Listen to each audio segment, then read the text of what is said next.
texto diz assim: o filho honra o pai, e o servo respeita o seu senhor.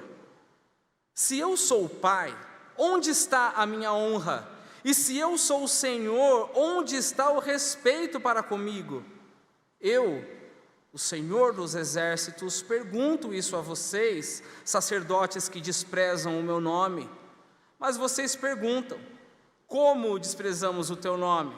Ora, vocês oferecem pão impuro sobre o meu altar e ainda perguntam: em que te havemos profanado? Nisso, de pensarem que a mesa do Senhor pode ser desprezada. Quando vocês oferecem um sacrifício, um animal cego, será que isso não está errado? E quando trazem um animal coxo ou doente, será que isso não está errado? Ora, experimentem oferecer um animal desses ao seu governador. Será que ele se agradará de vocês ou será favorável a vocês? Diz o Senhor dos exércitos. E agora, sacerdotes, supliquem o favor de Deus para que nos conceda a sua graça. Mas, com tais ofertas nas mãos, será que ele será favorável a vocês? Diz o Senhor dos exércitos. Quem dera houvesse entre vocês alguém que fechasse as portas do templo para que não acendessem em vão o fogo do meu altar. Eu não tenho prazer em vocês, diz o Senhor dos exércitos, nem aceitarei as suas ofertas. Mas desde o nascente do sol até o poente, é grande o meu nome entre as nações. Em todos os lugares lhe é queimado incenso e são trazidas ofertas puras, porque grande é o meu nome entre as nações, diz o Senhor dos exércitos. Mas vocês estão profanando o meu nome, quando pensam que a mesa do Senhor é impura, e que a comida que é oferecida sobre ela pode ser desprezada. E vocês dizem ainda: que canseira, e torcem o nariz para isso, diz o Senhor dos exércitos.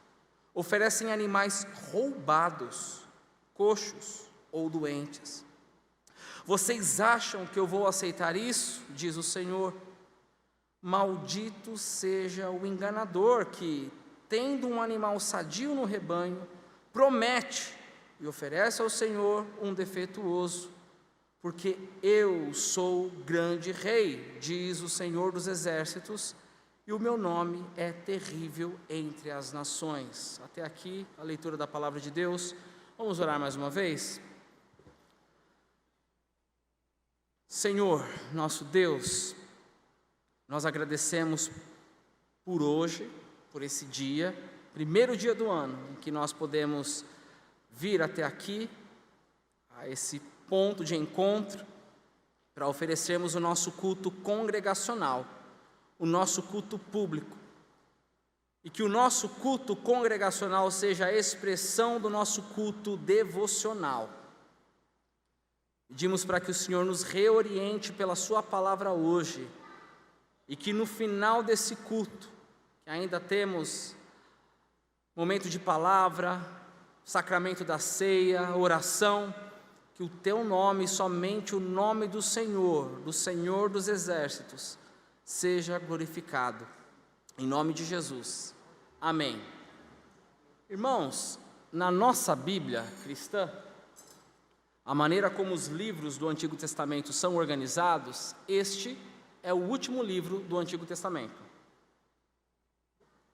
Os irmãos puderam reparar aí? E tem essa figura bem interessante para a gente entender o contexto do livro de Malaquias.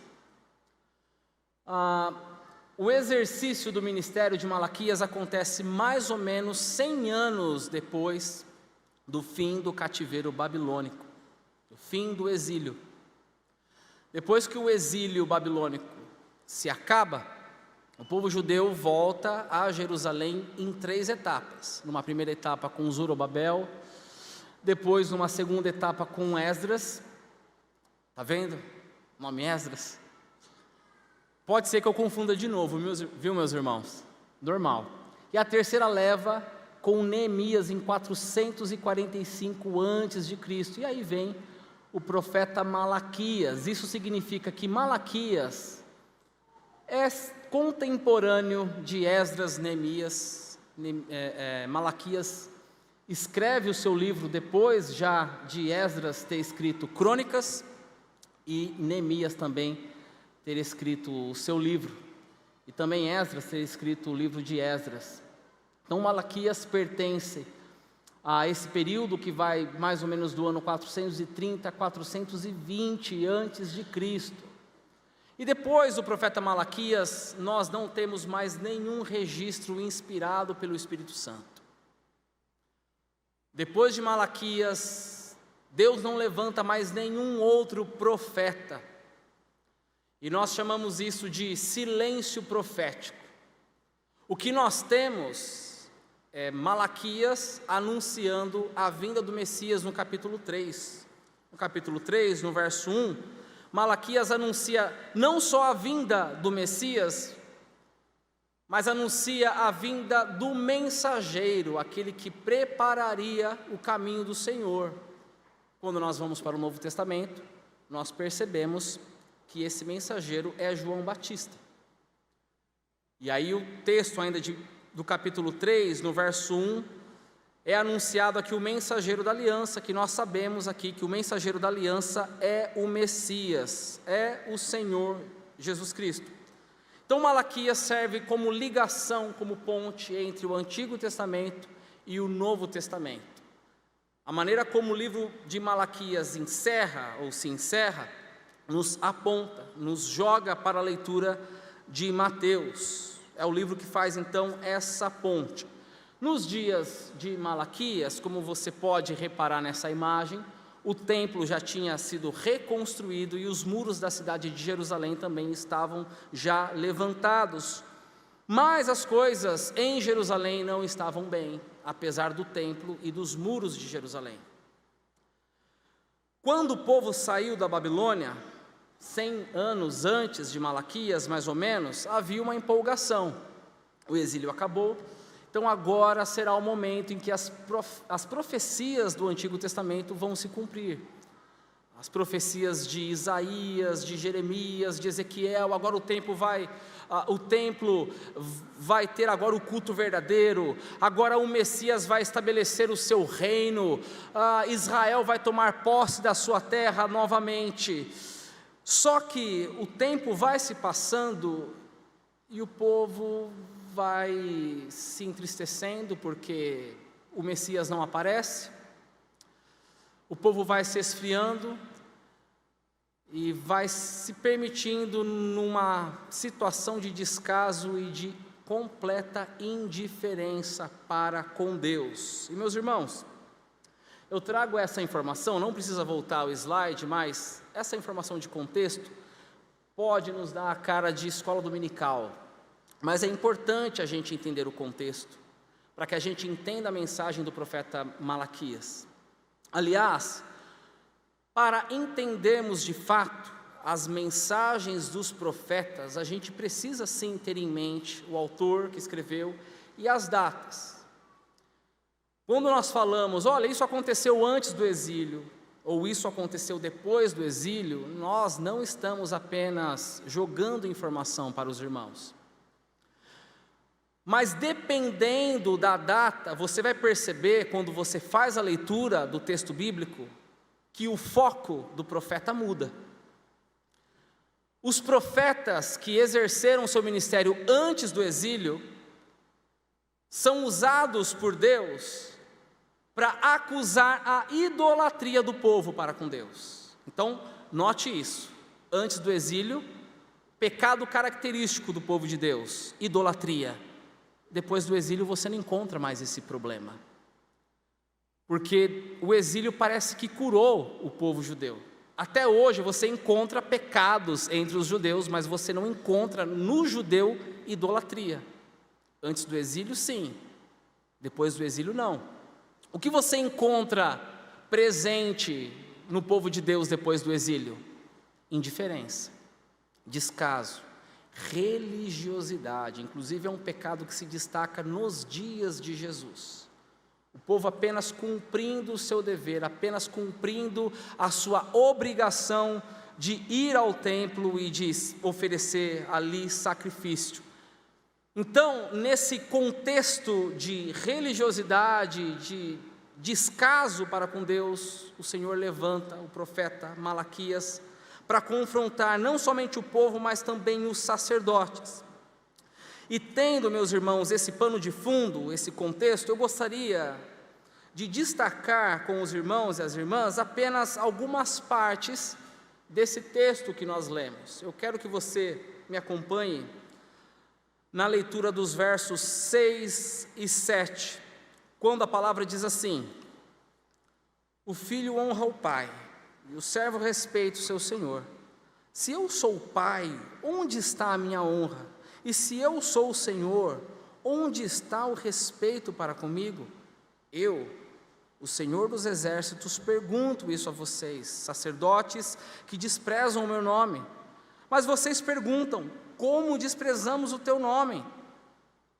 Vocês oferecem pão impuro sobre o meu altar e ainda perguntam: em que te havemos profanado? Nisso, de pensarem que a mesa do Senhor pode ser desprezada. É muito comum, irmãos, quando nós temos algo de muito valor e com o tempo nós transformamos isso em algo rotineiro, em algo chato. Por exemplo, o casamento. Quando está ali o casal de namorados, adolescentes, e começam a vislumbrar o futuro. Como seria maravilhoso acordar todos os dias da minha vida do lado de tal pessoa. E tem aquele momento chato de ir embora, são 300 tchauz. Quando liga, ninguém tem coragem de desligar o telefone. Momento em que o casal imagina que, uma vez casados, eles vão resolver todos os problemas da vida deles. Mas aí vem o casamento. E os irmãos casados sabem disso. Quando nós não cultivamos o nosso relacionamento, o que acontece? O relacionamento fica chato. Cria-se ali uma indiferença entre marido e mulher. Isso acontece também com relação à profissão. Na adolescência, o adolescente, né, o jovem, ele sonha em ser um advogado, sonha em ser um médico, ou então um pastor, um missionário. Ele se dedica para isso. Mas depois que ele conquista aquilo que sempre desejou, é possível que ele tenha descaso com a sua profissão. É possível que um médico não tenha mais a paciência com os seus pacientes. Não foi um trocadilho, viu, meus irmãos? É possível que os pastores percam a paixão pelo púlpito. No nosso relacionamento com Deus também é assim. Talvez você tenha experimentado uma fase especial no início da sua conversão, quando não tinha tempo ruim para oração, para ir no monte, ver graveto acendendo, para pregar o evangelho em plena praça pública. A adolescência minha, do pastor Davi, da Adriana Terezan, foi marcada por isso, né? O fervor que a gente tinha, adolescentes, frequentávamos a terceira IPI de Bauru. Sexta-feira, não era a programação oficial da igreja, a gente ia para a igreja e orava, passava a noite inteira orando, às vezes a gente dormia na igreja mesmo. Aí tinha aqueles evangelismos de impacto, na Praça Rui Barbosa, louva Bauru.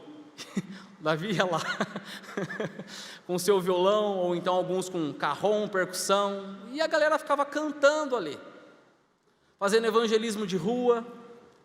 Talvez você tenha experimentado isso no início da sua conversão. E acontece, né, meus irmãos, que com o tempo nós perdemos essa motivação, essa empolgação para as coisas de Deus, o nosso coração se torna cada vez mais insensível. E não é que a gente deixa de congregar, Não é que a gente deixa de vir à igreja, mas com o tempo é fácil a gente permitir não colocar mais o coração na obra de Deus, não colocar mais o coração no momento do culto, no envolvimento com o reino de Deus. E essa era a atitude aqui dos sacerdotes nos dias de Malaquias. O verso 13 fala de uma postura de tédio, e vocês ainda dizem: que canseira. Imagina o sacerdote, poxa vida, né? Mais um sacrifício para fazer. Antes do final do exílio, eles vislumbravam com a possibilidade do templo restaurado e poder oferecer ali sacrifícios. Agora o templo está levantado, os sacerdotes estão ali preparados, mas eles torcem o nariz para fazer isso. E é nisso que Deus está confrontando aqui esses líderes do povo de Israel, que eram os responsáveis pela liturgia do culto. E Deus pergunta: cadê a minha honra? Cadê o respeito para comigo? E olha o cinismo aqui dos sacerdotes, olha a pergunta que eles fazem a Deus. Na verdade, eles estão contestando. É muito interessante o livro do profeta Malaquias, porque basicamente é Deus falando, e o povo não concorda com aquilo que Deus diz, o povo contesta, o povo retruca, e aí Deus dá a palavra final. O livro do profeta Malaquias começa assim, Deus começa afirmando: eu sempre amei vocês. O povo acha ruim, o povo pergunta: mas no que o Senhor nos amou? E aí Deus precisa lembrar que eles eram descendentes de Jacó, e lá no passado Jacó era irmão de Esaú, mas Deus não escolheu Esaú e nem os descendentes de Esaú, mas escolheu Jacó e seus descendentes para representá-lo. Deus precisa afirmar o amor dele para com o povo. E aqui mais uma vez Deus está reivindicando honra e respeito. E os sacerdotes retrucam com Deus, dizendo: onde temos desprezado o teu nome? E Deus não deixa barato. Deus vai especificar então qual é o pecado do povo. Eu quero que você me acompanhe aqui no verso 8. Quando Deus diz assim: olha, quando vocês oferecem em sacrifício um animal cego, será que isso não está errado? E quando trazem um animal coxo ou doente, será que isso não está errado? Ora, experimentem oferecer um animal desses ao seu governador. Será que ele se agradará de vocês ou será favorável a vocês? Irmãos, tem uma lição por detrás desse verso, do verso 8, que é muito importante para nós nessa noite. A maneira como nós cultuamos, a maneira como nós adoramos, revela o valor que Deus ocupa no nosso coração. Quem é Deus para cada um de nós? E olha aqui o que o povo está oferecendo. Olha o nível dos sacrifícios que estão sendo oferecidos aqui. Quando o sujeito tinha ali o seu rebanho, dia de culto, vamos levar um animal para ser sacrificado no templo. Qual? Pega aquele que já está morrendo mesmo, aquele que já está capengando, aquele que está cego, quebrou a pata, iria para o abate semana que vem, mas leva esse mesmo para ser sacrificado. O verso 13, a parte B, diz de animais roubados, ou seja, o sujeito deve separar um animal para oferecer em culto a Deus, mas eu não quero tirar do meu rebanho, meu vizinho não está percebendo mesmo, ele está desatento, pega um animal dele. Meus irmãos, olha o nível de descaso com o culto do Senhor, com a obra de Deus. Ou seja, o povo está oferecendo aquilo que não tem mais valor, aquilo que é resto, aquilo que é sobra.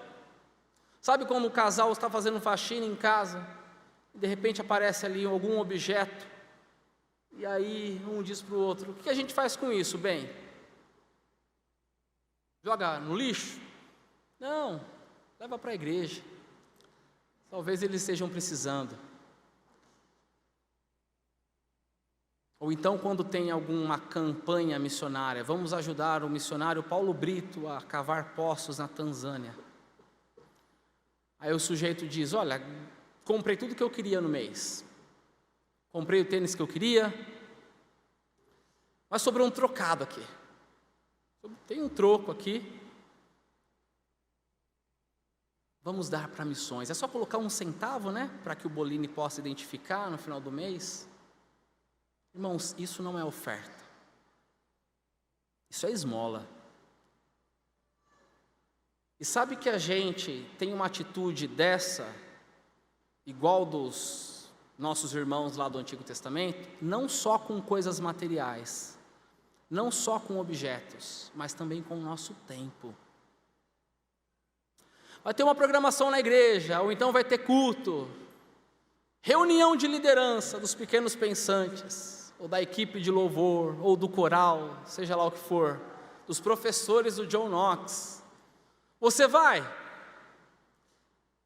Olha, se eu não tiver nada para fazer, se não estiver chovendo, se minha filha não tiver nenhum aniversário, sei lá, aí eu vou. Irmãos, irmãs, experimente fazer isso com o seu trabalho, com o seu emprego.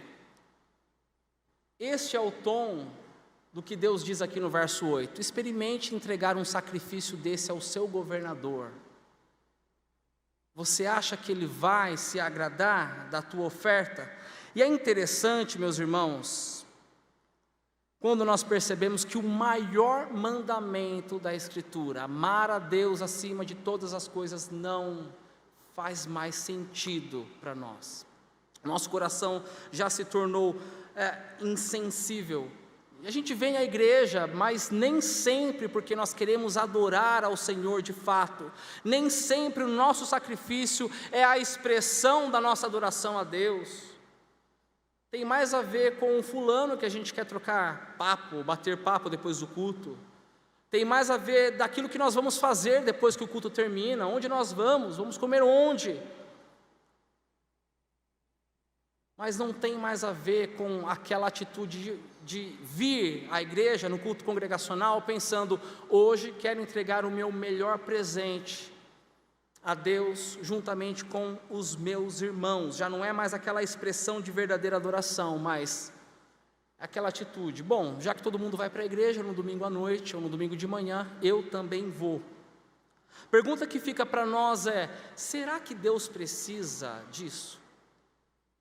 Sinceramente, olha só a resposta que nós temos aqui no verso 10, quando Deus diz assim, quem dera, houvesse entre vocês alguém que fechasse as portas do templo, para que não acendessem em vão o fogo do meu altar. No Antigo Testamento, o fogo do templo, o fogo do altar, precisava ser alimentado constantemente, não podia se apagar. O fogo representava a manifestação de Deus na sarça ardente, comunicava a glória de Deus. Mas Deus está dizendo que esse fogo aceso é vão. E Deus ainda diz assim, quem dera tivesse entre vocês aí, sacerdotes, alguém com um pouco de coragem para dizer, olha, hoje não vai ter culto.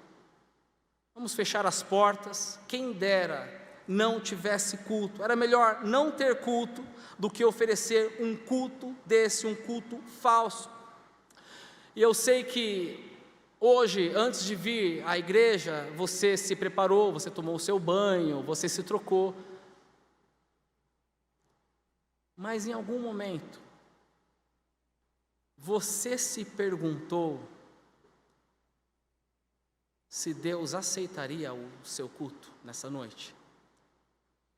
É uma pergunta que a gente nunca faz, eu nunca faço, mas é uma pergunta necessária. Porque pode ser que tenhamos aqui cantado, orado, parado para ouvir a palavra de Deus.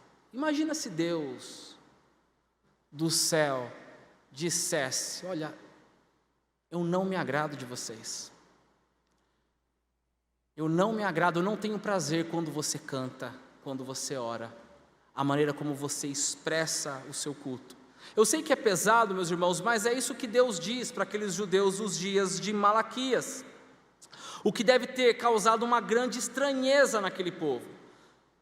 Sabe por que aqueles judeus que voltaram do exílio, mesmo nessa atitude de relaxo para com o reino de Deus, para com o templo, sabe por que eles não deixavam de congregar? Porque eles não deixavam de ir até o templo?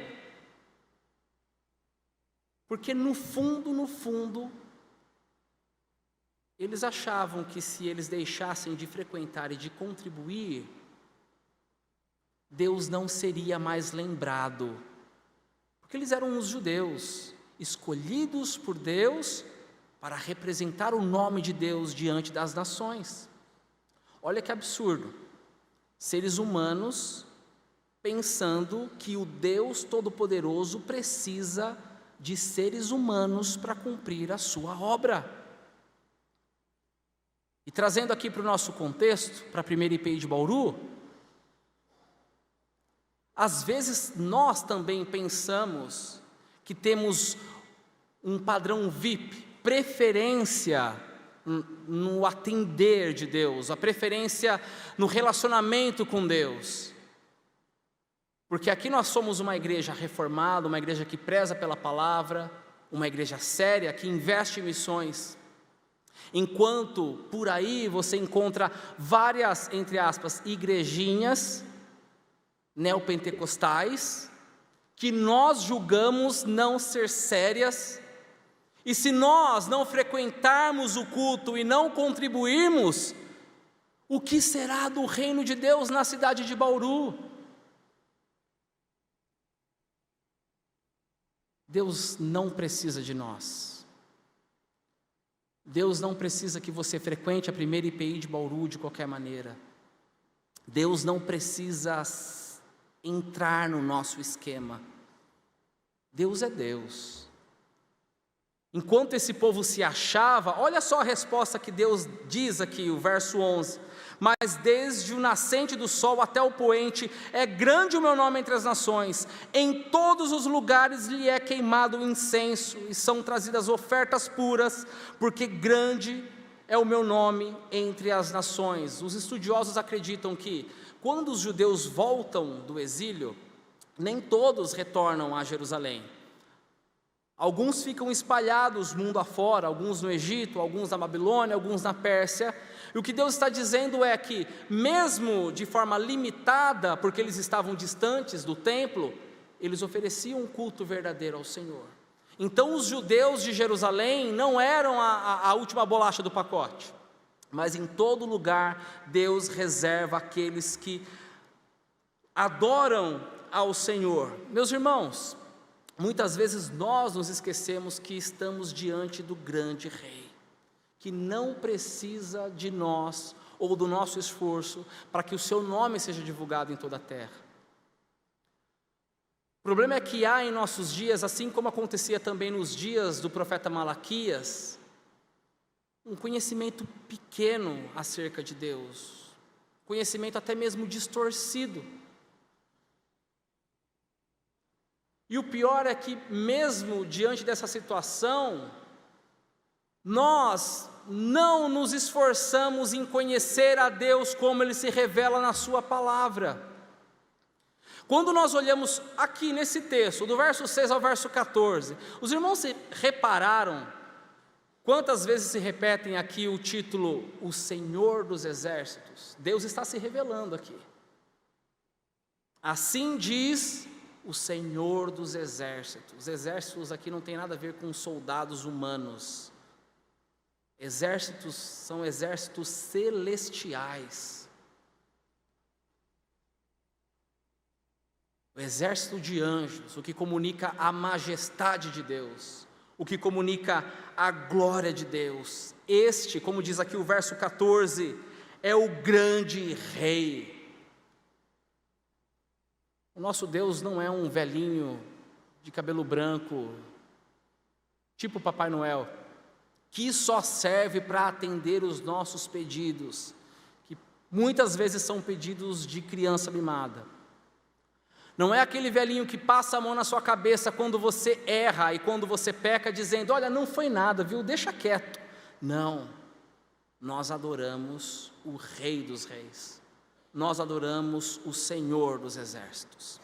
Amém? Irmãos, diante dessa palavra, eu gostaria de propor para nós, de trazer um encorajamento. Eu digo para nós mesmo, porque eu me incluo nessa, muito me incluo nessa, para que fizéssemos 2 reconsiderações nessa noite. Quer dizer, essa noite é o ponto de partida, porque não são coisas que nós mudamos da noite para o dia. Mas eu gostaria de propor 2 reconsiderações aqui. A primeira dela tem a ver com prioridade. A prioridade que nós damos a Deus, a sua palavra e ao seu reino. A pergunta que se espera dessa reflexão é: será que nós também não temos caído nesse pecado do povo de Judá nos dias de Malaquias? Será que não há também descaso, indiferença nossa para com Deus? Porque se tem algo, meus irmãos, sendo repetitivo aqui, que fica muito claro nesse texto, é que Deus não precisa de nós. Deus não precisa desse culto feito de qualquer maneira. Deus não precisa dos nossos sacrifícios imperfeitos, de motivação errada. E sabe que enquanto nós calculamos se vale a pena nos engajarmos no reino de Deus, em dedicarmos uma vida de devoção durante a semana, ou participarmos das programações que a igreja local propõe,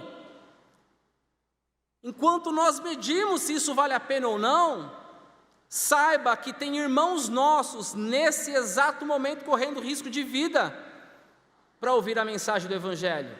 Pessoas que caminharam por 10, 14 quilômetros para chegar até um ponto de pregação, e esse culto tem que ser feito às escondidas. Tem irmãos nossos no leste da África agora presos em containers, há dias sem comer, porque não querem negar o nome de Cristo. Enquanto nós medimos se vale a pena servir ao Senhor com tudo aquilo que Deus nos deu, tem irmãos e irmãs que deixaram tudo para levar o Evangelho de Deus a povos não alcançados. Sabe qual é a diferença entre nós e esses exemplos, irmãos? Uma questão de prioridade. Não é o seu trabalho que tem que determinar a sua agenda. Não é a sua demanda, não é o seu próprio coração. Deus tem que tomar conta do nosso todo. O nosso sacrifício não pode ser pela metade. O filho honra o pai, o servo respeita o seu senhor. Onde está a nossa honra para com Deus? Onde está o respeito para com o nosso Senhor? Onde está o nosso temor ao Senhor dos Exércitos? E falando em temor, eu quero aqui partir para a segunda reconsideração, que tem a ver com conhecimento e conhecimento de Deus. O profeta Oséias, no capítulo 6, no verso 6 diz: pois misericórdia quero e não sacrifício, conhecimento de Deus ao invés de holocaustos. Irmãos, nós precisamos conhecer ao Senhor, porque quando nós falamos de temor, como nós vamos temer alguém que nós não conhecemos? Então nós precisamos explorar na palavra de Deus mais a fundo, para que possamos descobrir esse Deus que se revela pela sua palavra, e não por aquilo que vem à nossa mente. A maneira como nós cultuamos, a maneira como nós adoramos, expõe o que Deus significa para nós. Se nós não conhecemos a Deus de fato, na maneira como Ele se revela, o nosso louvor, o nosso culto, a nossa adoração vai ser desculpa o termo, um esculacho diante de Deus. Vai ser uma vergonha, vai ser um culto medíocre. Mas, irmãos, diante dessa palavra pesada para o 1º de janeiro, eu quero também dizer que há esperança para nós. Há esperança para cada um de nós. Voltando ao contexto de Malaquias, lembrando que desde o profeta Malaquias até a vinda do Senhor Jesus Cristo, o povo de Deus esperou 400 anos de silêncio profético, em que Deus não levanta profeta, em que não há mais registro inspirado. Assim esperaram os nossos irmãos lá do Antigo Testamento. Esperavam a vinda do Messias, a vinda do precursor do Messias e a vinda do Messias. E quando nós vamos para o Novo Testamento, nós descobrimos que esse Messias prometido é Jesus. Queridos, Jesus vem, depois dos 400 anos de silêncio profético, e Jesus faz algo que é maravilhoso. Os irmãos se lembram que Deus fez uma aliança com a nação de Israel. Até então, nós, brasileiros tupiniquim do século 21, não tínhamos nada a ver com essa aliança que Deus fez. Mas o Messias, pela sua morte, pela sua obra, nos incluiu na mesma aliança de Israel. Nós agora fazemos parte dessa aliança, e porque nós fazemos parte dessa aliança, nós agora esperamos Jesus, agora na sua segunda vinda.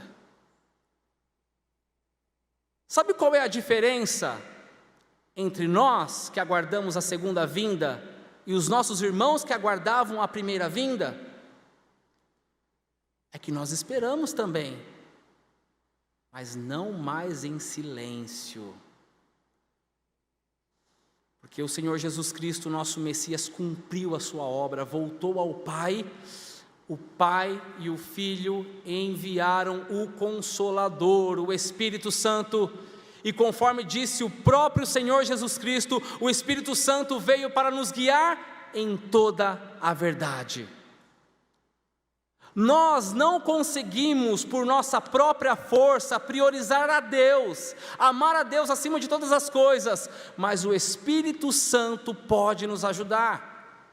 Isso significa que quando você lê a Bíblia no culto público, ou na sua casa, no devocional, no seu trabalho, o Espírito Santo ilumina essa palavra no seu coração. Significa que quando você participa do sacramento da ceia com fé, o Espírito Santo alimenta a sua fé de forma sobrenatural. Quando você dobra o seu joelho no chão para orar, o Espírito Santo está ali, te assistindo na fraqueza. Ele sabe que você não sabe orar como convém. Eu não sei orar como convém, mas o mesmo Espírito intercede por nós. Deus é maravilhoso, meus irmãos. Nosso Deus é tremendo. Então, diante dessa palavra, meus irmãos, em nome de Jesus, vamos lá. Como disse o profeta Oséias, prossigamos em conhecer o Senhor. Amém?